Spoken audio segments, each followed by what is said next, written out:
ஆண்டவருடைய நாம மகிம்படுவதாக.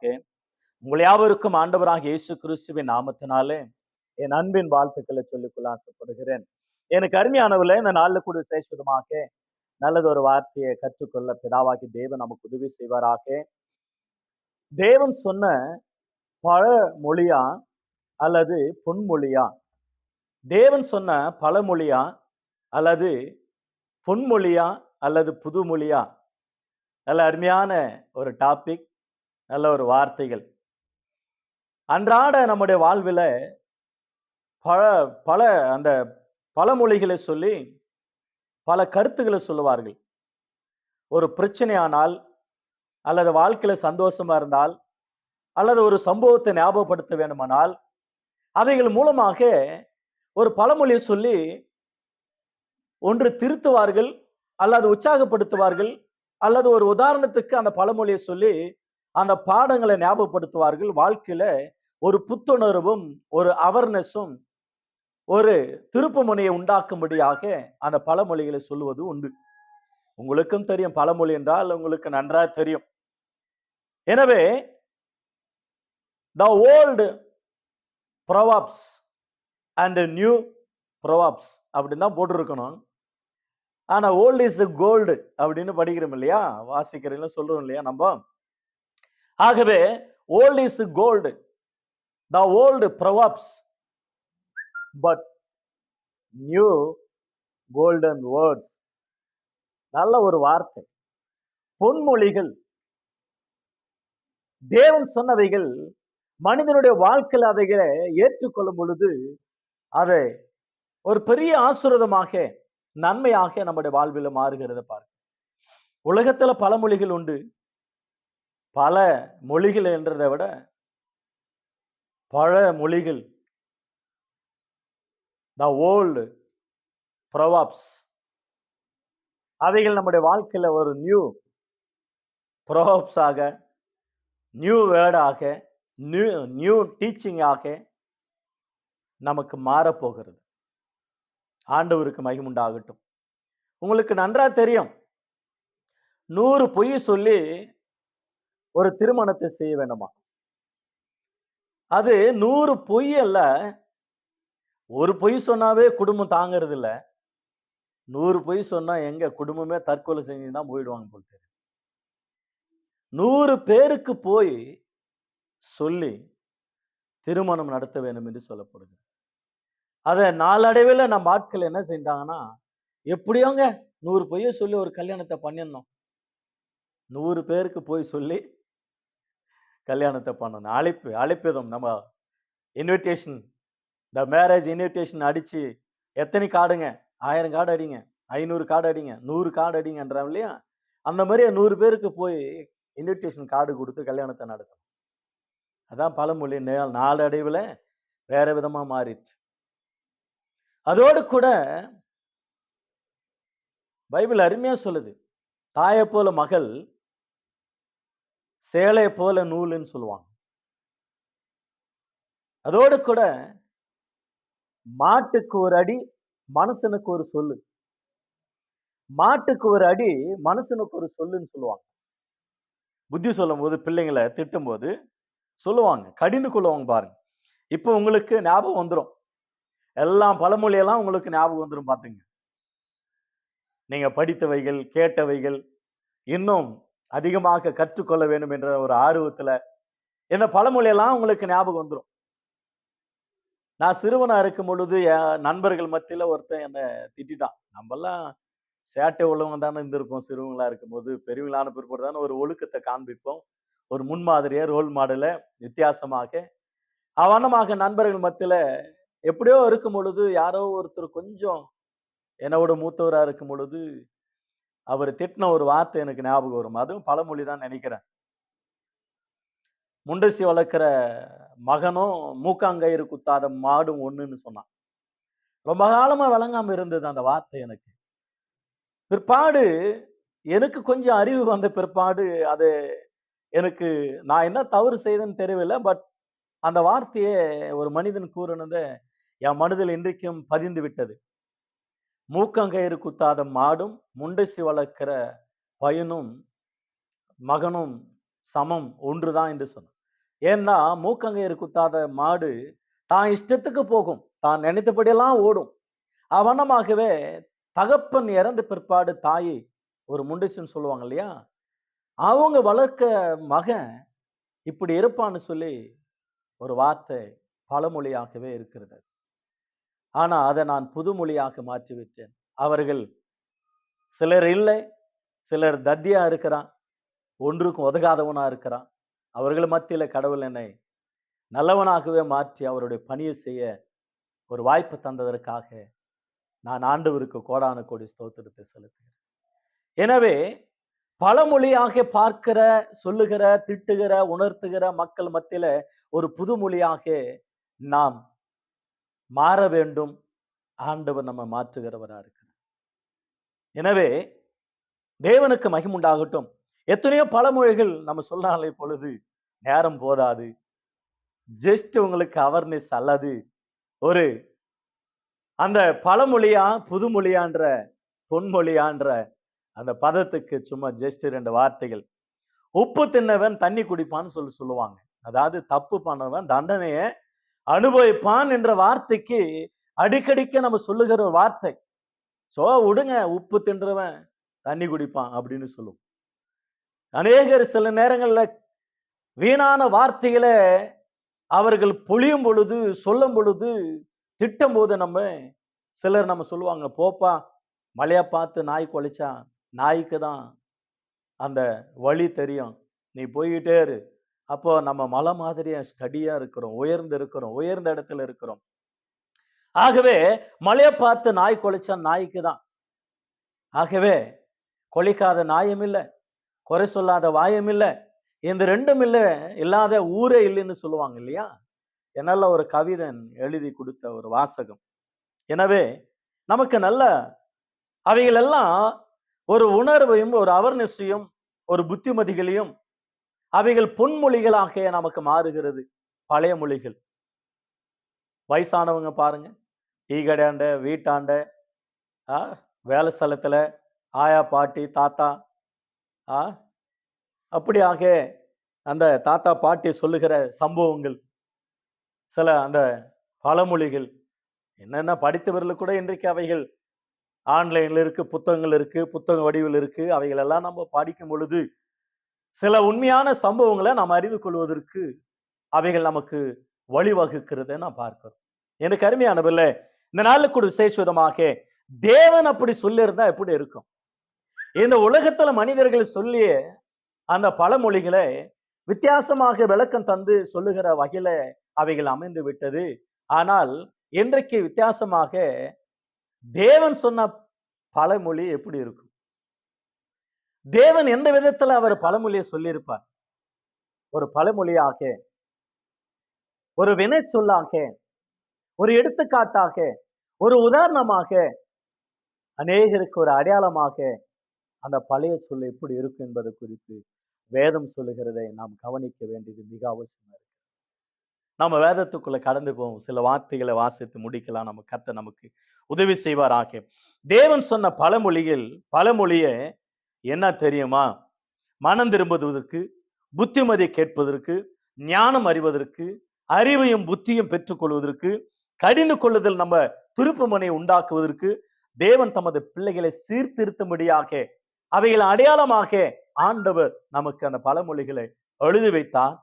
அவைகளை ஆண்டவர் நமக்கு எச்சரிப்பாக நினைப்பூட்டுகிறதை பைபிள் நம்ம எச்சரிக்கிறதை நான் பார்க்கிறோம்.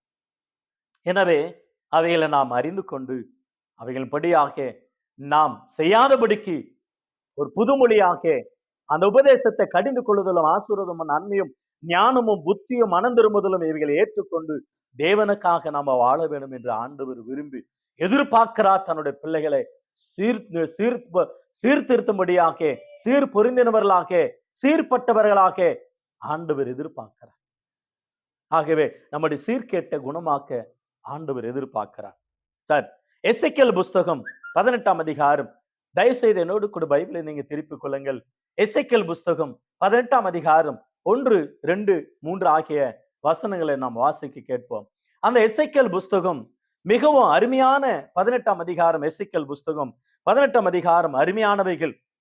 அந்த அருமையான அதிகாரத்துல தகப்பன் யார், தகப்பனுடைய தவறு என்ன, பிள்ளைய மகனுடைய தவறு என்ன, அவனுடைய பாவம் என்ன, ஒரு துன்மார்கன் பாவி அவனுடைய பாவம் என்ன, அவனுடைய மனம் திரும்புதல் என்ன என்பது குறித்து தேவன் எழுதி வைத்தார். தகப்பன், மகன், ஒரு துன்மார்கன் பாவி, இவர்கள் எல்லாம் மாறினா நீதிமானா இருந்தால் எப்படி இருக்கும் என்பது குறித்து அழகாக ஒரு பொன்மொழியாக தேவன் நமக்கு எழுதி கொடுத்தார். எசேக்கியேல் புஸ்தகம், the book of Ezekiel, chapter 18 verse 1 to 3 and 4. கர்த்தருடைய வார்த்தை எனக்கு உண்டாக்கிய அவர், பிதாக்கள் திராட்சை காய்களை தின்றார்கள், பிள்ளைகளின் பற்கள் கூசி போயன இன்னும் பழமொழியே நீங்கள் இஸ்ரவேல் தேசத்தை குறித்து சொல்லுகிறது என்ன? இனி இஸ்ரவேலில் இந்த பழமொழியே சொல்லுவது இல்லை என்பதை என் ஜீவனை கொண்டு சொல்லுகிறேன் என்று கர்த்தராகிய ஆண்டவர் உரைக்கிறார். இதோ எல்லா ஆத்த மக்களும் என்னுடையவைகள், தகப்பனின் ஆத்மா எப்படியோ அப்படியே மகனின் ஆத்மாவோ என்னுடையது, பாவம் செய்கிற ஆத்மாவே சாகும். ஒருவன் நீதிமானாய் இருந்து நியாயத்தையும் நீதியும் செய்து, இப்படி ஆரம்பிக்கிறார். ஒருவன் நீதிமானாய் இருந்து அவன் நீதியும் நியாயத்தை செய்து ஒருவேளை பாவம் செய்து என் கட்டளைகளை மீறி விலகி போகவானால் அவன் குற்றவாளியா எண்ணப்படுவான். 10ஆம் வசனத்துல, அவனுக்கு ஒரு மகன் பிறந்து அவன் பாவம் செய்கிறவன் ஆனால் அவனும் குற்றவாளியாக எண்ணப்படுவான். 14ஆம் வசனத்துல, பின்னும் இதோ அவனுக்கு ஒரு குமாரன் பிறந்து அவனும் தவறு செய்கிறவனானால் அல்லது அவன் மனம் திரும்பி குணப்பட்டவனானால் நீதி நேர்மையும் செய்கிறவனானால் நீதிமான் எண்ணப்படுவான். 21ஆம் வசனத்துல, துன்மார்கன் தான் செய்த எல்லா பாவங்களையும் விட்டு திரும்பி என் கட்டளைகளை எல்லாம் கை கொண்டு நியாயத்தையும் நீதியும் செய்வனாகில் அவன் பிழைக்கவே பிழைப்பான், அவன் சாவதில்லை. அப்படி செய்யவிட்டால் அவன் ஒரு பழமொழியாக, அடையாளமாக நம்ம எல்லாருக்கும் எச்சரிப்பாக மாறிவிடுவான். இப்படி செய்கிறதுனால தேவன் விரும்புகிறார். ஏன்? எப்படி செய்கிறதுனால? மனம் திரும்புகிறதுனால, நீதி செய்கிறதுனால, நேர்மையா நடக்கிறதுனால, அவன் வாழ்க்கையில ஒரு திருப்பு முனையை உண்டாக்குறதுனால. வாசிக்கிறோம் இல்லையா? 2ஆம் வசனம் 3ஆம் வசனத்துல, பிதாக்கள் திராட்சை காய்களை தின்றால் பிள்ளைகளுடைய பற்கள் கூசி போயின. இப்ப நான் உங்களோடு கூட பேசுகிறேன். நான் ஒரு நெல்லிக்காயை சாப்பிட்டா அல்லது ஒரு புளிப்பான புளியங்காயை சாப்பிட்டா, புளிப்பான ஒரு மாங்காயை சாப்பிட்டா, ரொம்ப கசப்பா இருக்கக்கூடிய திராட்சை பழத்தை சாப்பிட்டா என் பல்லுதான் அப்படியே கூச்சு போகும். நான் சாப்பிட்டா உங்க பல்லு கூச்சு போகுமா? கூச்சு போகும். அந்த நெட்ல பார்த்த சில சிறு குழந்தைகள் அவங்க பெற்றோர்கள் அந்த எலுமிச்சம்பழத்தை அந்த சாரத்தை பொழிஞ்சு வாயில விடுவார்கள் சொட்டு. அப்படியே முகமெல்லாம் சுளுகி முகமே வேற விதமா மாறி அப்படியே வாயெல்லாம் அப்படியே அவங்களுக்கு ஒரு மாதிரியா சேஞ்ச் ஆயிடும் பாருங்க முகமே. அந்த மாதிரி அவர்கள் சாப்பிடுகிறத அவர்களுடைய முகம், அவருடைய பற்கள் கூசி போகும். 1 மணி நேரம் 2 மணி நேரம் அந்த பல்லுல மறுபடியும் நாம என்ன செய்ய முடியாது. ஒரு கெட்டியான ஒரு ஆகாரத்தை நம்ம மென்று தின்ன முடியாது. ரொம்ப ரொம்ப கூசி போன நிலைமையில் இருக்கும். அது சாப்பிடவே இயலாது. இந்த பக்கம் ஒரு பக்கம் சாப்பிட்டு இருந்தா இந்த பக்கம் தான் சாப்பிடுவோம். அப்படி கூசி போகும் பாருங்க. உங்களுக்கு அனுபவம் இருக்கும். ஆகவே தான் செய்கிற தவறு நிமித்தமாக தான் தண்டனை அனுபவிக்க வேண்டும். உப்பு தின்றவன் தண்ணி குடிப்பான்னு சொல்லப்படுகிறது இல்லையா? அவனமாகவே இன்றைக்கு அநேக இடங்களில ஆண்டவராக இயேசுவை ஏற்றுக்கொண்டு மனம் திரும்பி ஞானஸ்நானம் பெற்றுக்கொள்ளுங்கள். இருங்க எங்க வீட்டுக்கார கேட்கிறேன், இருங்க எங்க மனைவி கேட்கிறேன், இருங்க எங்க அப்பா அம்மாவை கேட்கிறேன், இருங்க எங்க பிள்ளைங்களை கேட்டு வரேன். அவங்க உத்தரவாதம் ஆக முடியாது உன் ஆத்மாவுக்கு. நீ நரகத்துக்கு போகும்போது அவங்களுக்கு உதவி செய்ய முடியாது. உங்களுக்கு அவர்கள் உன்னுடைய ஆத்மாவுக்கு நீதான் உத்தரவாதம். அவனுடைய ஆத்மாவுக்கு அவனதான் பிரயாசப்படணும், தவிர மற்றவர்கள் அல்ல. உங்களுக்காக ஜெபிக்க முடியும், நாங்கள் உங்களுக்கு உபதேசிக்க முடியும், ஒரு அவேர்னஸ் உண்டாக்க முடியும், ஒரு திருப்புமுனை உண்டாக்க முடியும், வார்த்தைகளை நாங்கள் பேச முடியும்.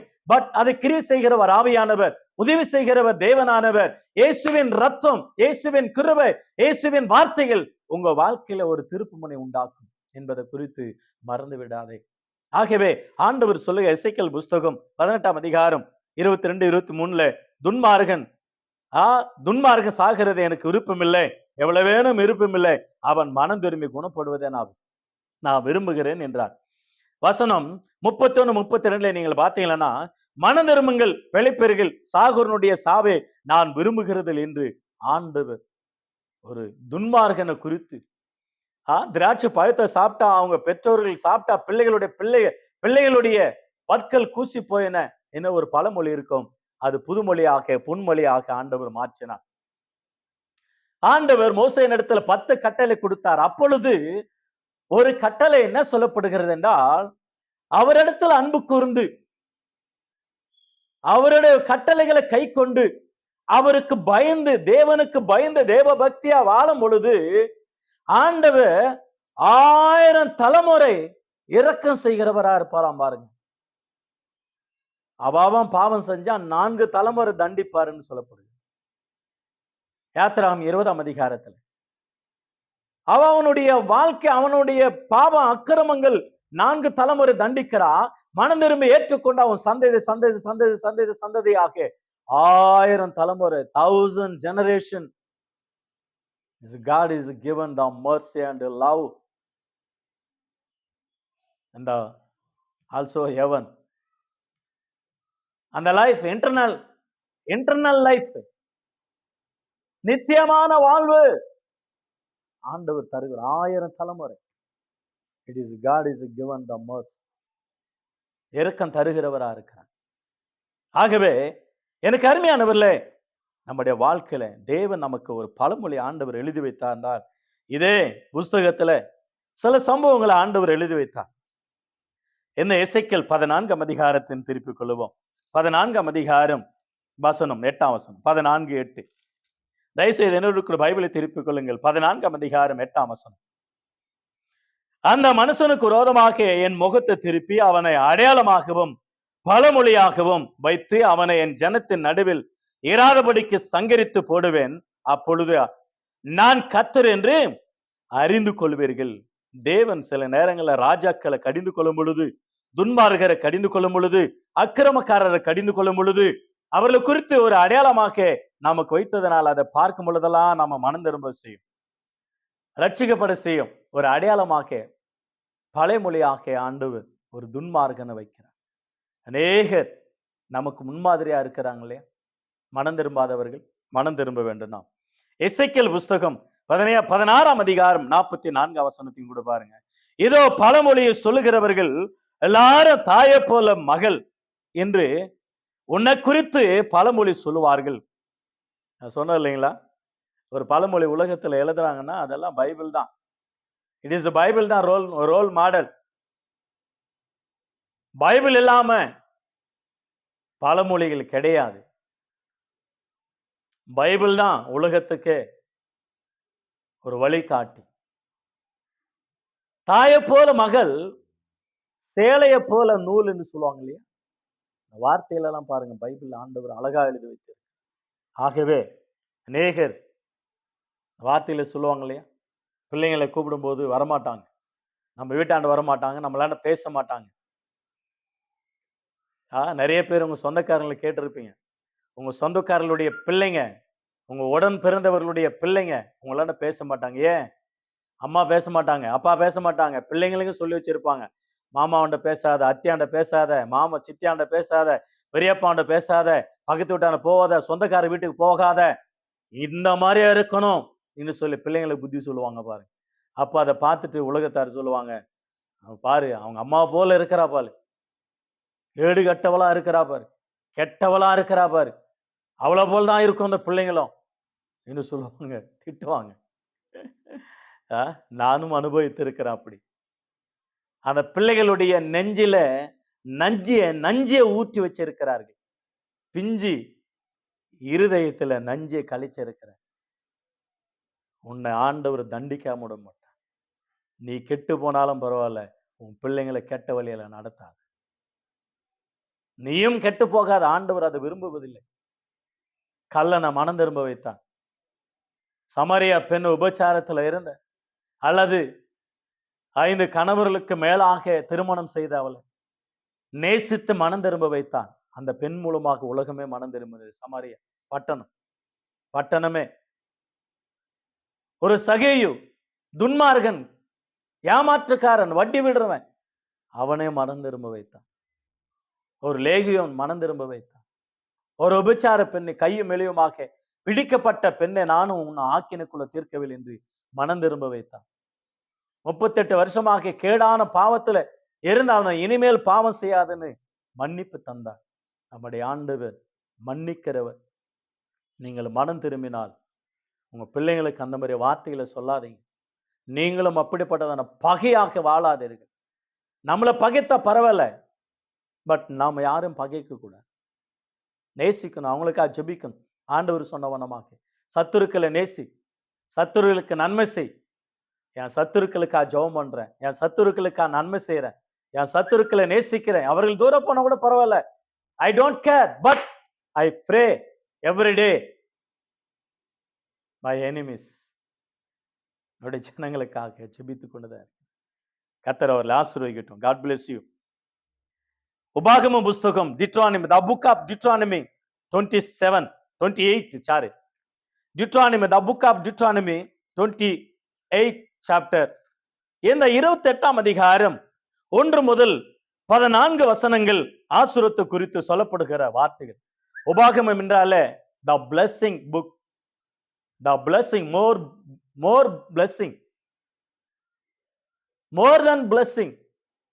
It is the book of Deuteronomy. உபாகமம் என்றாலே ஆசீர்வாதம் புஸ்தகம் தான். பட் இந்த 28ஆம் அதிகாரத்தில் ஆண்டவர் சொன்ன வார்த்தை ஒரு பெரிய நீண்ட அதிகாரம். 28ஆம் அதிகாரம் 15 முதல் 68 வசனங்களில சாபத்தை குறித்தும், அழிவை குறித்தும், தேவனுடைய கோபத்தை குறித்தும் பயங்கரமாக எழுதி வைத்திருக்கிறார். வியாதிகள் வரும், பலவிதமான வியாதிகள். இன்றைக்கு பாருங்க, நான் சிறுவனா இருக்கும் பொழுது எனக்கு தெரிஞ்சதெல்லாம் ஒரே ஒரு வியாதி தான், ஜுரம். அந்த ஜுரத்துக்கு என்னன்னு கேட்காதீங்க, அவ்வளவுதான் ஜுரம்.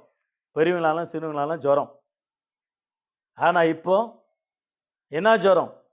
டங்கு ஜுரமா, சிக்கன் ஜுரமா, மட்டன் ஜுரமா, பீஃப் ஜுரமா, என்னென்ன ஜுரமெல்லாம் வருதோ, டெங்கு ஜுரமா,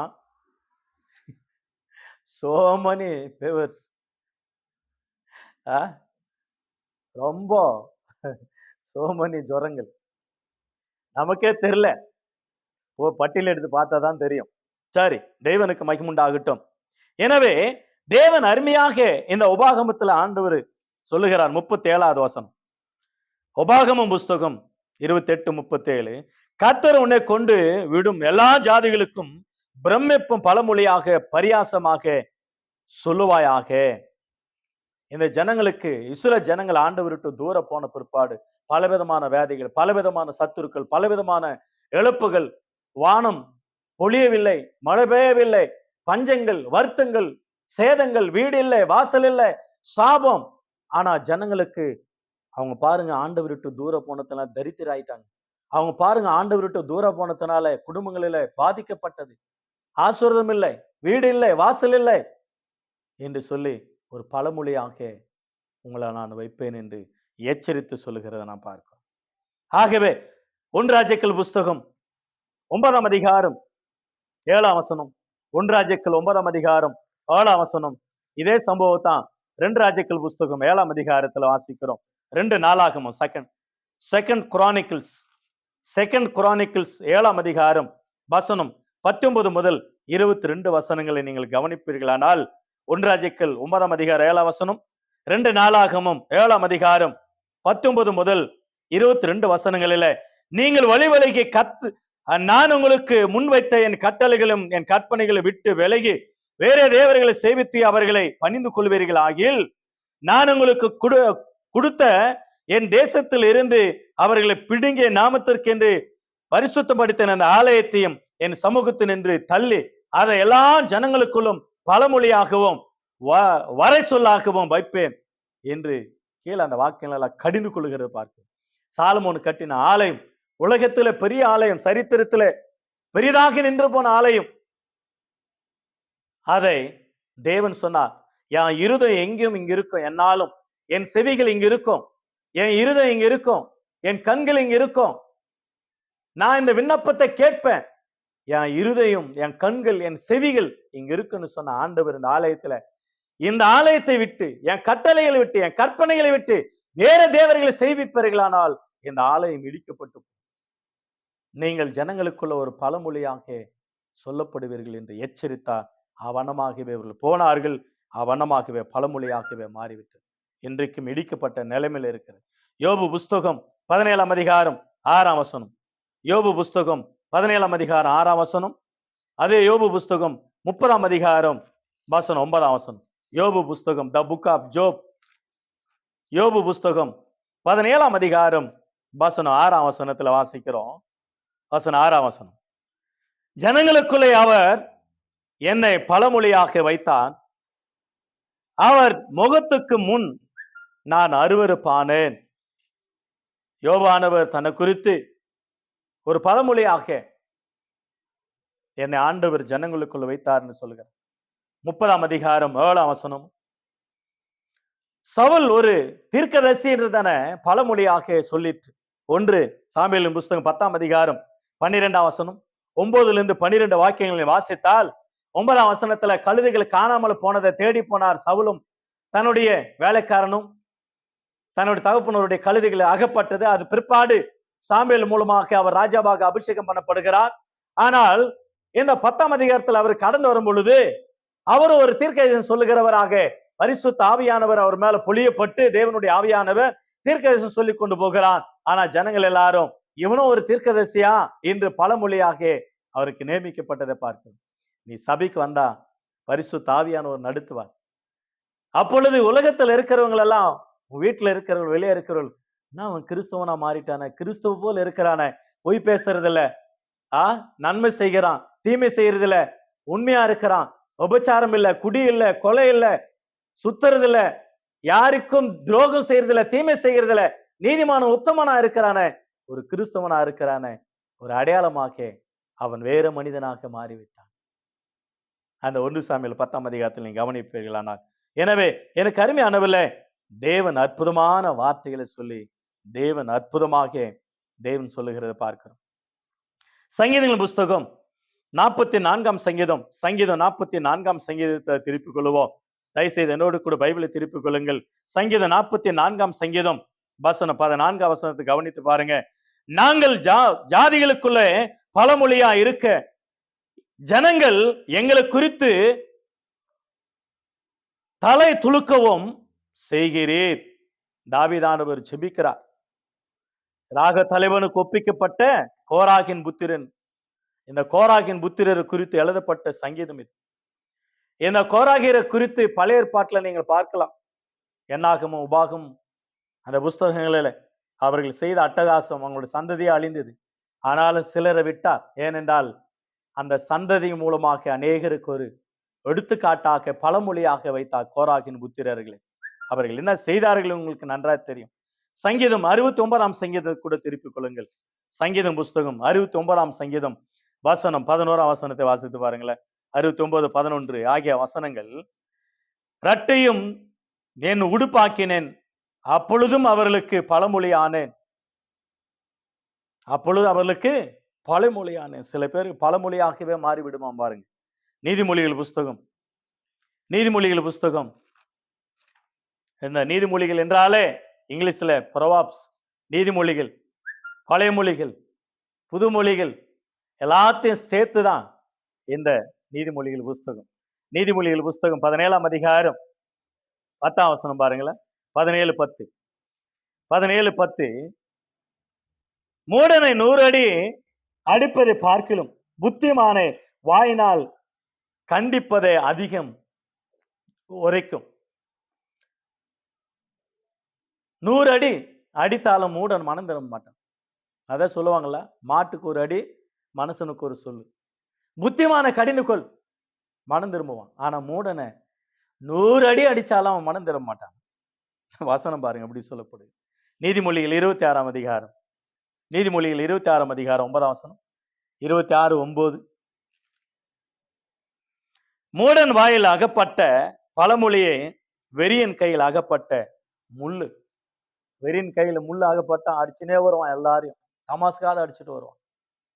மூடன் கையில் அகப்பட்ட பழமொழி.